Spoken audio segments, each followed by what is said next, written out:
It's your time to live well, and you have tuned into the Holistically Speaking podcast, where we're teaching you to be well and be whole in your body, your joy factor, in every season and pivot of your life, in your mental health and your well-being. Are you ready for this episode? Excellent. Tune in. You won't be disappointed. Hey, you all. It is your well woman practitioner, LaShanna Moore of Holistically Well, and you are joining me in another podcast episode of Holistically Speaking. I am so excited, as I always am. I think I say that before every episode, but literally, I'm excited to do these things because I love the information. I love the opportunity to talk with you. I love receiving your feedback, all of that good stuff. This is why I do what I do, for you to be well and to be whole. So yes, I'm excited about this particular episode because it's going to bring, for many of you, new information, a new perspective, and a new addition to your lifestyle. And that's really what Holistically Well is all about. That's what we do in this podcast, Holistically Speaking, is to give you more tools to put in your holistic artillery belt. I grew up in the Batman and Robin era, so the whole utility belt thing. To put good tools in your artillery belt to teach you how to be well and be whole, yes, mentally, physically, spiritually, emotionally, psychologically, but also giving you more control of this body, this mind, and this spirit. And then giving you a sense of ownership of those things.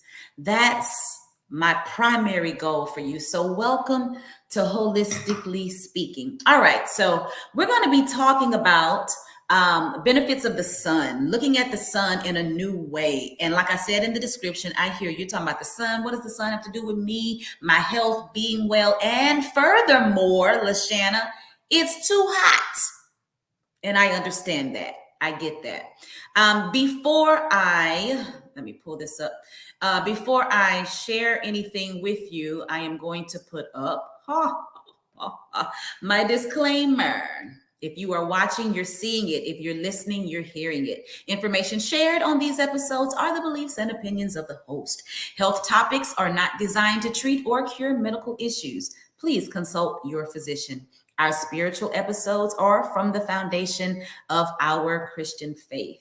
All right, so I want to put that out there as you listen and as you gain information and you try all of this stuff out in your life. I want you to be mindful of that.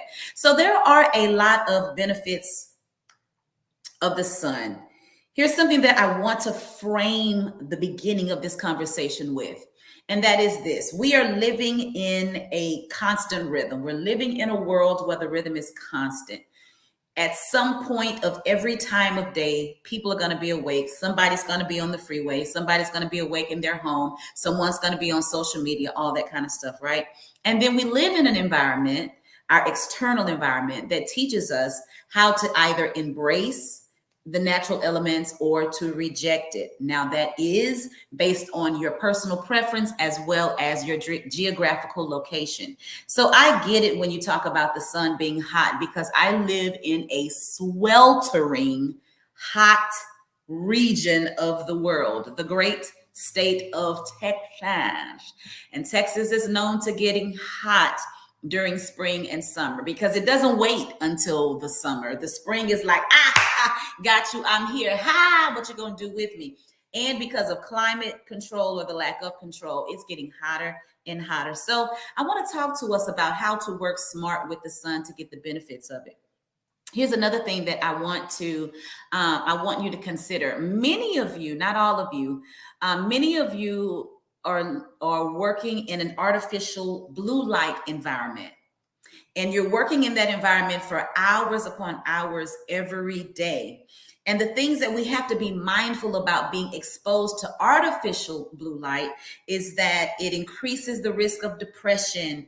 It strains your eyes. It causes vision challenges and blurriness. You're looking at screens, which is why I now have to wear these reading glasses. I'm working on that. I also have some blue light blocking glasses that I record with those every now and then. And you can tell when I have those on because you can kind of see the blue glare in the lens. Other things that artificial blue light tends to do is that it increases our risk of obesity, cancer, heart disease, and dementia. It lowers the body's melatonin production. And your melatonin production is your natural sleep hormone. So you don't have to tell me that there are times that you have an issue going to sleep or staying asleep. I already know. I've been there too. And based on the change in the shift of my life, I find myself having to reset and reassess my circadian rhythm. So we have all of these different challenges. And so I want our conversation today talking about the sun to give us some new tools so that we can optimize our life. That's really what it is all about. Let's talk about this natural vitamin D, benefits of the sun, natural vitamin D being one of them. Do I want to start right here? Let me backtrack. Let me backtrack real quick.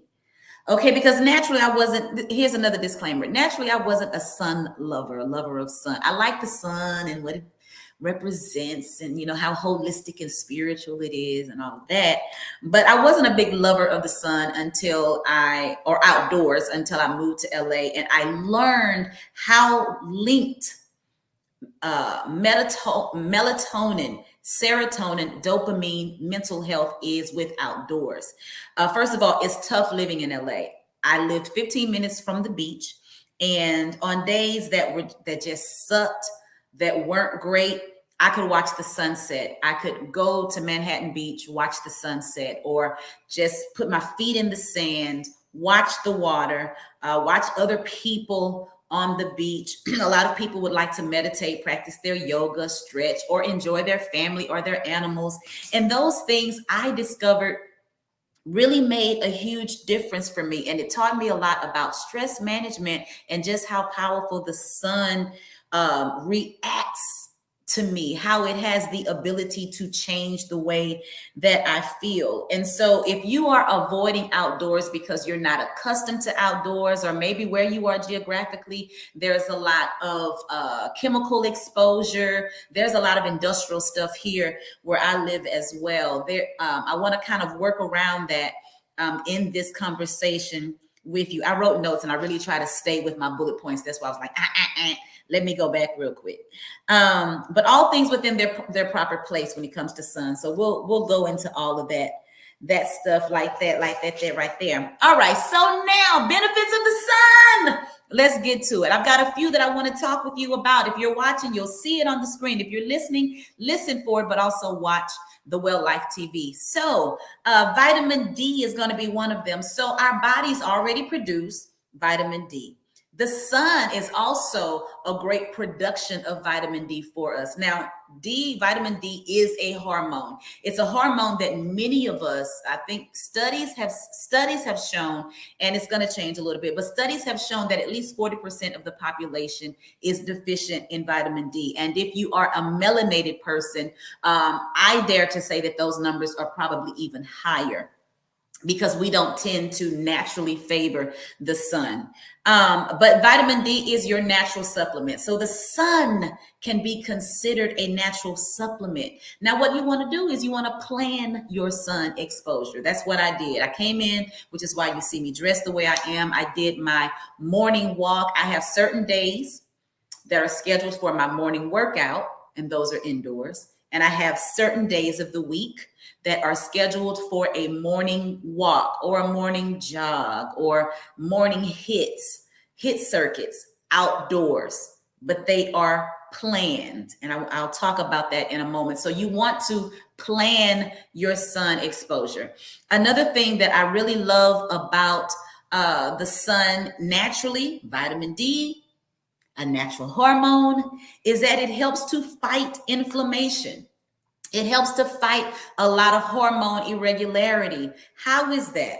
It regulates and improves our immune system. Don't you love when something that you don't have to pay for gives you great benefits? Yes. So you guys remember science? Remember learning about science? And I've got a picture here, the mitochondria. And in your science class, they taught you about mitochondria and what it did.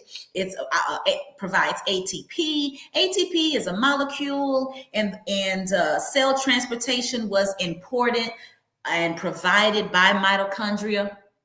Well, guess what? It comes right back to application today. What you thought you were done learning in grade school has swung right back around and said, in your 30s, your 40s, your 50s, your 60s plus, you need me. You need me. Yes, you need this education. So food has a direct relationship with your mitochondrial health. This is why. Let me put this other mark on here on up, in that it helps to convert the food into energy. Sun helps the body to convert energy. So you've got food, right? Food is necessary for metabolization, and it's fuel for the body. So when you eat, you want your food to be regulated. You want your food to be converted into energy. You want that energy to become a nutrient. And then you want that nutrient to become glucose for your cells, not for fat storage. Take that in. My food is great for regulation and fuel. I want to convert that food to energy. I want that energy to become my nutrient, so that it can be glucose for my cells. Why? Because I need my cells to transport energy, and energy should generate more energy. And if you're not finding that that's happening, then something else is going on. And so here are some symptoms of poor mitochondrial health. Let's see. Symptoms of poor mitochondrial health. A few of them will include chronic fatigue, visual and hearing impairment, constipation, loss of muscle coordination or muscle weakness, kidney disease, and, as I just spoke, poor metabolization. Those are just a few symptoms of poor mitochondrial health. When you find yourself not being able to shake sluggishness, now that could also involve your thyroid. Thyroid is a big component of your overall health, just like your mitochondrial health is big and very important.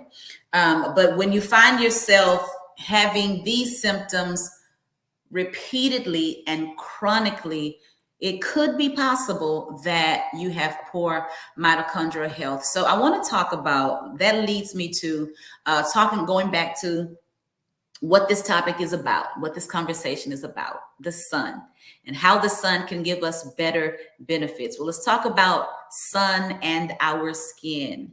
So when we talk about melanin people, and why most melanin people of color, my people, Black people, don't really like to be just exposed all naked, all out there like that in the sun.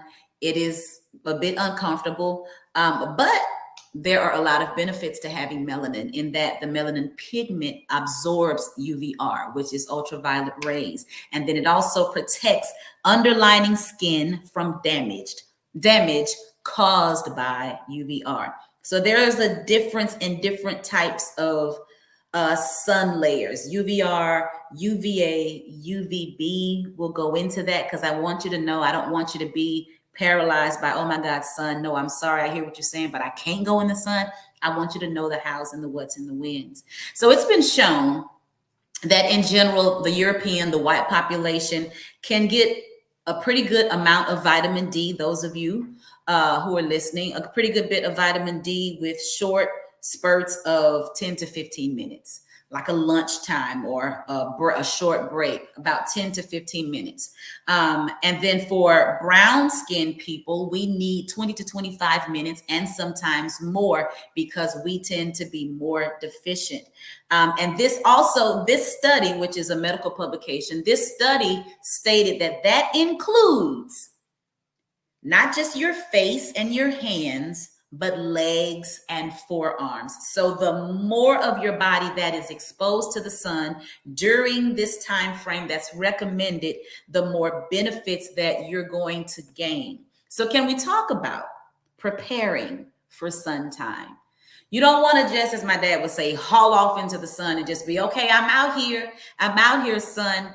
Let me find this picture of me enjoying. You thought I had it queued up, but I guess I don't. Enjoying my walking time. There I am. Enjoying some time in the sun. What I try to do in the morning on the days that those are on the days that are allocated toward walking in the morning is, number one, definitely to know the season, to know the temperature, the forecast for that day, to know what times the sun rises, so that I can get into the sun. I try to do like a 20-minute walk. It's a leisure walk in the morning for sun exposure. I started this because as I have entered premenopause and hormones changing once again, I noticed how stubborn the hormones were. I noticed how hard it was to lose the hormonal weight, which likes to congregate around the belly, the hips, and the thighs. And thanks to Dr. Marissa and somebody else that I was listening to, I started going back and studying mitochondrial health, a good old science lesson, and looking into more public medical publications that have studied specifically this thing. So when we think about preparing for sun time to optimize health, you think about time, hydration, clothing, your age, and the location that you're going to expose your time to. In our neighborhood is very diverse, and I love that I see the elderly community walking. I see them walking in the mornings, and I see them walking in the evenings. I like to do what I call a sunset bike ride on the scheduled days that I have it. It's great just to wind down. It's great for my mental health. It's great for my self-care, my peace, and also just making sure that I keep my body moving. Here's a bonus. I also like to do it after dinner, because now in this season and phase of life, moving now, henceforth, forever now and forevermore, I do not go idle after eating my last meal. I have to move. You should move. You should move after dinner. You should be moving after dinner. Remember, glucose for energy, for the cells. You do not want fat stores. So anyway, think about what time you're going to go for your outdoor time. Think about hydrating. You want to be hydrated with water at least 30 minutes before this time. You don't want to go out there dehydrated and thirsty. Think about your clothing, breathable clothing. Think about your current state of health. You know where you are. It may be the backyard that may work for you, on the front porch that may work for you, a trail, a place where there is shade. Okay. I'm saying these things because I want you to do this within reason. I want you to don't throw caution to the wind. I want you to think about where you are in your life. Have you been moving? Have you been exercising? Have you been into the sun? Do you need to work your way into this? And for many of you, you may. Age, the older we get, the more we do need exposure to the sun. Remember, I talked about what artificial blue lights do. And one of the things that they do is that it decreases memory function, and it provokes more dementia because you're not using brain stimuli. So prepare for time in the sun. If you're in a wheelchair, just have someone to wheel you in a space where you can feel the sun. And listen, that's why it's so great for mental health as well. It does so much, so much. So sun and ATP. No, before I go there, before I go to the ATP, I want to talk to you about the vitamin D from the sun. a benefit for your musculoskeletal health. Musculoskeletal health. Say that fast 3 times. Musculoskeletal health, musculoskeletal health, musculoskeletal health. It helps to, because of that, it helps to prevent other diseases. And here's the thing, your body is an ecosystem. You've heard me say this before. And that vitamin D is a nutrient to help the body synthesize its own vitamin D. When your body can synthesize its own vitamin D, then it will naturally be a defense from other diseases. Selah, take it in. Because before I go to sun and ATP, I want to go back and revisit those 3 rays that I was telling you about. Number 1, just for information. Okay. When we think about skin aging, you've heard a lot, you've discussed a lot when it comes to the sun. And one of the things is what it does to the skin and what it does to the body. So when you're thinking about skin aging is documented to come more from the UVA and not the UVR. Okay. UVA is the longer wavelength. That's the wavelengths like for your tanning, for tanning beds, for more artificial light that you are under for a long period of time, frequently. Long period of time and frequently. That's a UVA. That's a longer wavelength. Okay. Think about that exposure in your life or someone that you may know who does those types of things for a long time and for an extended period of time. I'm saying that on purpose. General use, okay. Long use for a long time, that's UVA exposure. That's going to age your skin. And then UVB. UVB is a shorter wavelength. That's the wavelength that will contribute to the skin burning. So this is what we all want to do, whether you are melanated or not. All of us want to use sunscreen. Broad spectrum sunscreen is what is recommended. That's what I have found to be the general consensus and the most beneficial because it helps to protect all of the different layers of UVs and sun exposure. SPF to be 15 or higher. Applying it to the exposed skin, the skin that's going to be exposed in the sun, and 30 minutes before you go outdoors. Now, if you've got an outdoor event, family vacation, y'all are going to be doing some hiking or at the park or water parks or whatever it is that you're going to be doing. This particular publication recommended that you apply the SPF or the sunscreen every 2 hours. So get the babies and all of that, get everybody nicely sunscreened up. All right. All right. We're nearing the end. Sun and ATP. I want to give you the benefits of being in the sun and that ATP. ATP, which is the molecule that helps with cell transportation. Science teachers, y'all would be so proud of me. You would really be loving this information right now. Yes, because you have forced us to go back to grade school and listen to everything that you were telling us in the first place.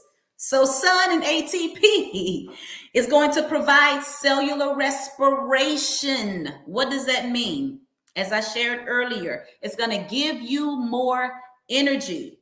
If you are lacking energy and you're trying to do the regular things for a healthy, well-being life, a well life, to be well, like your food and your sleep and your hydration and moving your body, and you're still finding that you may be sluggish, you may need some sun, you may need the things that I'm talking about in this episode, because the sun and the ATP do help provide more cellular respiration. Here's what it's also going to do. It's going to improve your circadian rhythm. So some of you work all kind of crazy hours, untraditional hours, hours that go against what the body wants and needs, and you have to retrain and rewire your schedule and your system. When you find that that's happening, understand that this is one way to help improve your circadian rhythm, that clock on the inside that lets us know when it's tired, when it's time to wind down, when it's time to slow down, when it's time to go to sleep. The other thing that I love about sun and ATP is that it supports the body's magnesium, fourth important mineral. We need that magnesium for sleep. We need that magnesium for hormone regulation. We need that magnesium for calm. We need that magnesium for relaxation. And then last but not least, when I was talking about mental health, it is a dopamine activator. Find yourself exposed to some sun. Once upon a time, before I started embracing this, and I started embracing this right around 2020, my mom's transition, because life, mind, body, soul, spirit, psyche, all of that went into shutdown and breakdown. And so getting into the sun, for those of you who have anxiety, grief, depression, high stress environment, you're loners, you have certain types of personalities that may be prone to isolation. Get into the sun because it helps to signal to the brain to release the serotonin and the dopamine. These are enzymes and chemicals that the body needs to help us stay balanced when you're feeling not like yourself. Okay? Lastly, here's your bonus. Eat your vitamin D. You pair that with sun, tell me you don't start seeing a difference. Here are some examples where you can find a lot of vitamin D in your foods. Cod liver oil, just a tablespoon of cod liver oil. Some of you are well familiar with that, especially from my generation and above. Fatty fishes, your salmon, tuna, albacore tuna, rainbow trout, eggs with the yolk. Yes, beef liver, spinach, mushrooms, okra, collards. Eat your vitamin D. All right, so in closing, I want to go through a summary with you. Take a deep breath, Selah. You now know about what the sun does. The sun does more than just shines and rises for us and gives us heat. It gives us energy. It boosts our mitochondrial health. And when the mitochondrial health is boosted, then it helps to convert our food into energy. It helps us to be relieved from chronic sluggishness. It boosts our vitamin D production, our hormones. Vitamin D, which is a hormone, it helps to bring our mental health into homeostasis. It gives us calm and relaxation. It boosts our circadian rhythm. It helps us to sleep well. It helps us to move our bodies because you're going to perspire, which means you need to hydrate and then rehydrate. It does so many things for you that I am sharing this episode because I know the benefit and how important it is for you for where you are. If you're not a fan of the sun, in closing, I want to say prepare for it. Okay, if you can give yourself at least 10 minutes a day, if that can be the compromise for a starting point. Maybe you're not ready to walk the track or walk the neighborhood or walk in public at various locations. Go into your backyard or into your front yard and start there and just engage in maybe putting on some headphones or reading a book or walking around or observing things around you, especially if you like to people watch or nature watch or whatever the case may be. Do that. And do that, of course, here is the last disclaimer, which is actually a reminder. I've been saying this in this episode. In times that are reasonable. I pick my times. First half of the day and in the evening, I know what times are healthy to be out in the sun. Other than that, I don't encourage just being out there all willy-nilly. I'd be concerned about outdoor workers all of the time for these various reasons, as well as the need to be hydrated. All right.